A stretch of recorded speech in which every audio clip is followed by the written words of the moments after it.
ये कराची का इलाका ज़िला कुरंगी मरी हाल का है। यहाँ पर आए दिन छोटी छोटी वारदातें हो रही हैं और यहाँ पर ये रेंजर्स की चौकी है, काफ़ी बड़ी मजबूत चौकी है। यहाँ रेंजर्स तो नहीं है और यहाँ पर खाना बदोश रह रहे हैं। ये देखें, ये मैं लाइट ऑन कर दूँ, ये देखें यहाँ पर पूरी खाना बदोश रिहाइश पजीर हैं। ये कचरा कपड़े पड़े हुए हैं और ये देखें, और इलाके में वारदातें करके छोटी छोटी वारदातें करते हैं।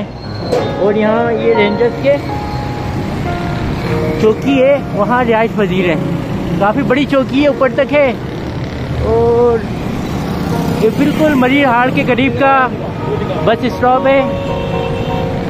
और ये बच्चे यहाँ रिहाइश पजीर है, खाना बदोश हैं और पूरे इलाके में छोटी छोटी वारदातें कर रहे हैं। मिसाल के तौर पर घंटी निकाल के लेके जा रहे हैं, पाइप निकाल के जा रहे हैं। तो मेरी आला कौम से दरख्वास्त है कि इन खाना बदोश को इस रेंजर्स की चौकी से खाली कराया जाए। और ये पुल के ब्रिज के नीचे, मरी हाल के नीचे भी रिहाइश पजीर है।